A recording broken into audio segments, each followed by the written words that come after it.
అందరికీ నమస్కారం అండి. రేపు మాస శివరాత్రి సందర్భంగా మాస శివరాత్రి యొక్క విశిష్టత గురించి తెలుసుకుందాము.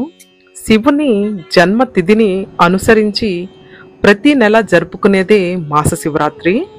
మాస శివరాత్రి ప్రతి నెల కృష్ణపక్షం చతుర్దశి రోజున జరుపుకుంటారు. నెలవారీ శివరాత్రి వ్రతాన్ని ఆచరించడం ద్వారా శంకరుడు సంతోషిస్తాడని నమ్మకం. లక్ష్మీదేవి, సరస్వతి, ఇంద్రాణి, గాయత్రి, సావిత్రి, పార్వతీదేవి మాస శివరాత్రి రోజున ఉపవాసం ఉండి శివుని అనుగ్రహంతో అనంతమైన ఫలితాలను పొందారని శాస్త్రాల ఉవాచ.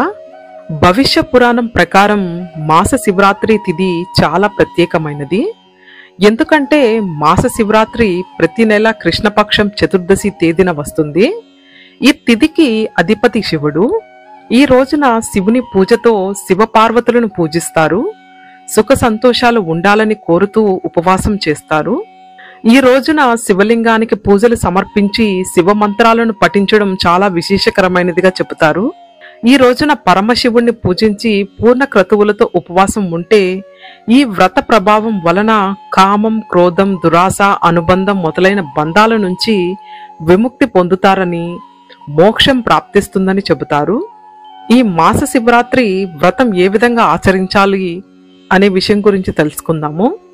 శివాలయంలో లేదా ఇంటి తూర్పు దిక్కున కూర్చొని శివ మంత్రాలను పఠించడం వల్ల విశేష ఫలితాలు లభిస్తాయి.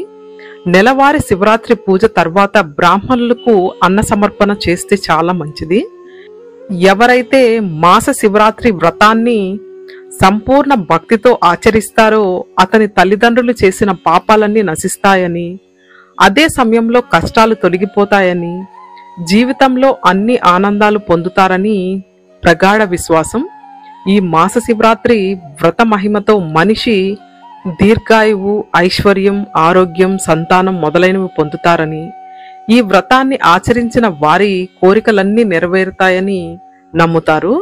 మాస శివరాత్రి రోజున ఉపవాసంలో చేసే పూజలో శివునితో పాటు తల్లి పార్వతి, గణపతి, కార్తికేయుణ్ణి శివగణాలను పూజిస్తారు.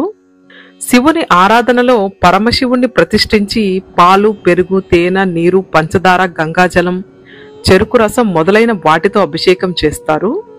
అభిషేకం అనంతరం బిల్వపత్రం, దర్భతో సమర్పించి శివుణ్ణి ప్రసన్నం చేసుకోవాలి. ఉమ్మెత్త, కొబ్బరి మొదలైనవి నైవేద్యంగా శివునికి సమర్పించాలి. మాస శివరాత్రి నాడు రోజంతా ఉపవాసం పాటించి నెలవారీ శివరాత్రి నాడు రాత్రి పూజ చేయడం, శివ మంత్రాలను పఠించడం చాలా ఫలవంతంగా పరిగణించబడుతుంది. ఓం నమః శివాయ.